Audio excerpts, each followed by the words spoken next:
everyone, welcome back to another video. I hope you're doing well. So I know it's been a while since I've caught up with you guys, but I'm here to do the annual event, which is the mid-year freakout tag.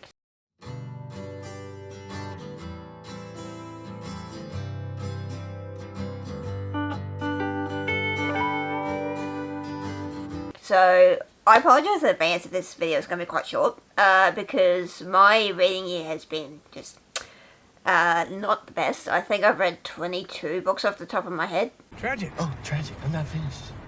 I'll have to double check that, but yeah, my reading year has not been excessively, is that the right word? Extremely productive is what I'll say. I know you guys have seen my previous video where I have a new job. Unfortunately, that has no longer is. Not because it's more to do with, I won't go into too much detail, but it's more to do with the sort of training I had and the fact that it just wasn't for me.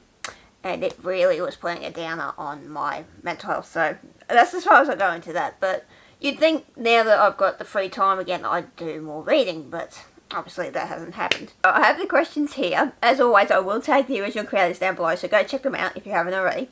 But let's get into this because, like I said, this is probably going to be short, but that's because my reading has suffered this year, and it's not pretty. Obviously, the first question is the best book you've read so far, so this one's going to kind of tie into the second question, which was the best sequel, because it kind of answers both of them.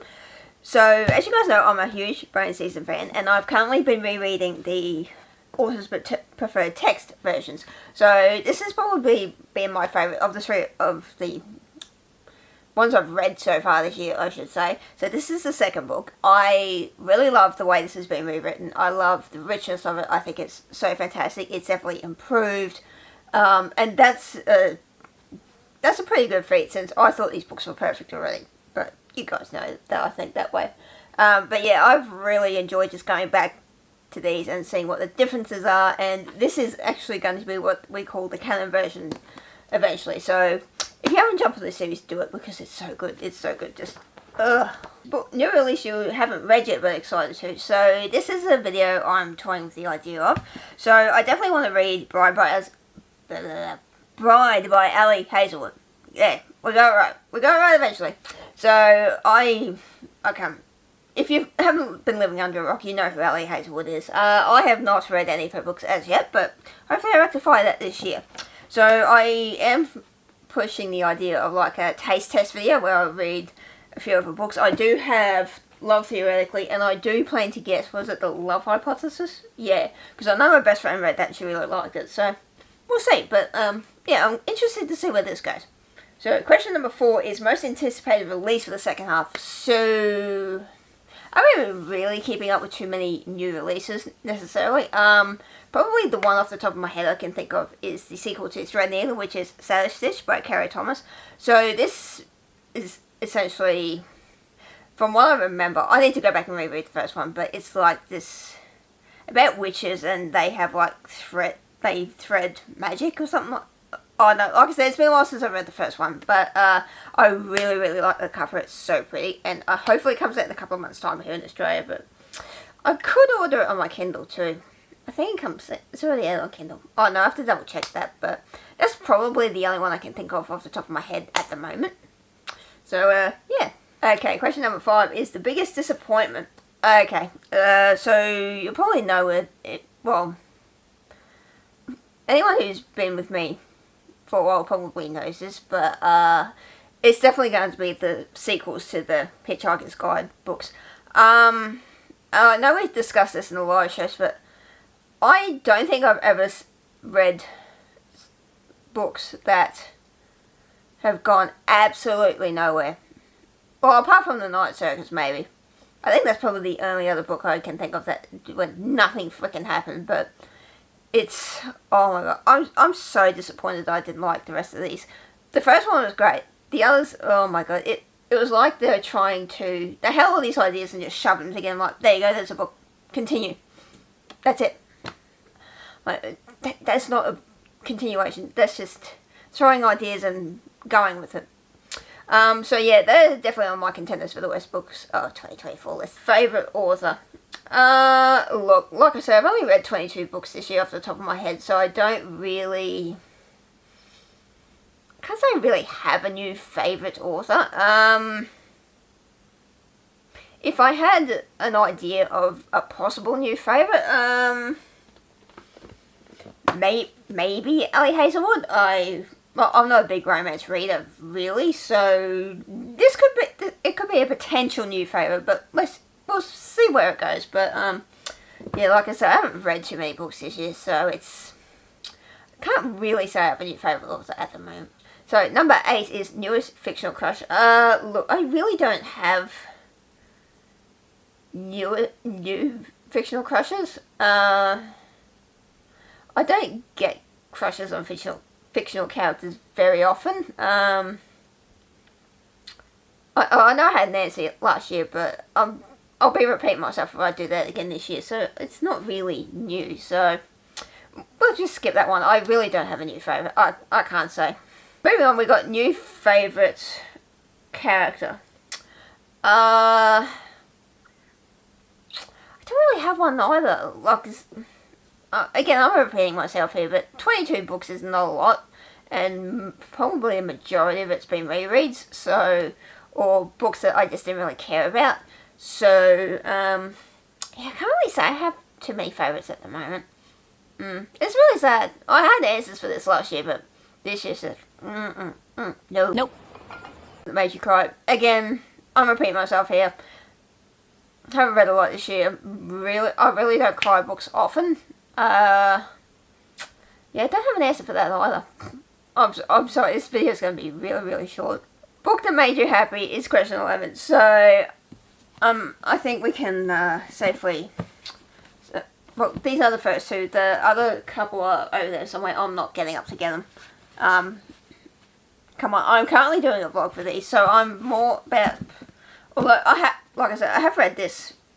Well, I did read this earlier in the year on the Kindle when it came out, because it was like 2 weeks difference between the Kindle release and these coming out, so obviously I had to read the Kindle version first. But I only got up to the end of this one before they released anyway, so... but yeah, I'm just living for these books again, and like, I'm already that far into the first book again, so I'm saving my time with these, so that is a plus. Like I said, not many books this year I've read, so not many have been the happy place, but those ones definitely are. Okay, number 12 is favourite book to movie adaptation, so not many books have been read this year, so if I could give an answer, it would be more of a TV show one. So earlier in the year I've been trying to, I should rather say, I've been doing a video where I read all the Shetland books by Anne Cleves and then watched the TV show to find out the differences. So you'll see in the video when it eventually comes out, when I get to rerunning the script that my computer lost. I really enjoy... Well, it's a mixture of both. It's done really well, and there's obviously stuff that was changed, stuff that was taken out, and it's all in all, it's a solid one. So I highly recommend that one if you haven't checked that out already. 13, favourite post you made. Look, I really don't have favourite posts. I haven't really been active on any of this side of BookTube or Instagram at all this year. I basically just post whenever I can, so I really don't have a favourite, although I have been experimenting with like the Canva ones where you can do multiple slides. I quite enjoyed that, so it's been fun to tinker with that, so I'd say probably that would be my answer for that question. It's not favourite, but it's more favourite way to experiment, if that makes sense. So, question number 14 is the most beautiful book you received this year. So I actually have two. Again, we're on the Brain Season train, but I pre-ordered the Forbidden Planet one of the Song Rising and the Broken Binding of the Mime Order. I was originally going to have all Forbidden Planet ones, but they're kind of... You'll see in a minute why, but I find they're just doing flowers, and that's kind of a little bit boring. So I'll show you this one. So this is the Song Rising, this is the Forbidden Planet one. But this is just, oh my god. It's going to try and focus on me now. Oh, beautiful. Like, these are so well done. And as much as I love the flowers, like, purple's my favourite colour, so obviously I had to get that one. But with the mime order, what I love about this is they're actually taking a little bit more off the covers, not just the flowers. So for this one, we have this. Hang on. I'll flip it. There we go. So obviously we've got the flowers, we've got the clock tower. It's more detailed, which I quite like a lot more. So I definitely like these. Oh, and the end papers. Hello. Oh, stunning. This is why I like the not Forbidden Planet, the Broken Binding ones a lot more than I do the Forbidden Planet. Mainly because, like I said, with the Forbidden Planet, they're just using flowers, where this is full on more elements from the cover, which I really like. And they also have, do they have elements from the last cover? No, they don't. But I love how they basically incorporate, like, the flowers, not only just the flowers, but the clock tower and different elements of the cover, which I really like. And these just, oh, and believe me, like, the postage for these ain't cheap, but holy shit are they worth it. Just, oh my god. Just, this is going to be my main set of special editions once the whole series is done. And I'm so looking forward to book 5 next year. It's going to be, we finally get book 5. It's going to be, oh, stunning. Okay, and the final question is, what books do you really need to get to by the end of the year? So, I'm not really don't have a plan for what books I need to get to. It's more the fact that I've got so many ideas going around in my head, like the Ellie Hazelwood one I mentioned before. There's also the Bone Season one I'm working on now, and vice versa. There's just so many ideas I've got in my head that I just haven't got around to doing it because I've really been procrastinating. Because back in March I decided to get a new TV so I could put my PlayStation in here, and that may have been a mistake in terms of reading. So that's probably one of the reasons why I haven't got much reading done. Also the fact that I had full-time work up until about a month or so ago. Like I said at the beginning of this video, I had a full-time job, then I ended up leaving it because unfortunately it just wasn't for me. So it's not really, like I said, books I need to get to, but if I can get to those ones, it's great. If not, that's okay as well. But yeah, that's really sort of my plans for the rest of 2024. It's just read what I want, film the videos I want to do. That's about it, really. Alrighty, so that is the end of the video for now. Like I said, this video wasn't going to be too long, obviously, because my reading hasn't been that great this year. Hopefully the rest of the year might pick up a bit, but we never know. So that is the end of the video. I will leave you guys here. As always, please do give this video the big thumbs up if you liked it. If you have not subscribed to me, I would love it if you did. And I shall see you guys in the next video, hopefully coming a lot sooner rather than later. Bye.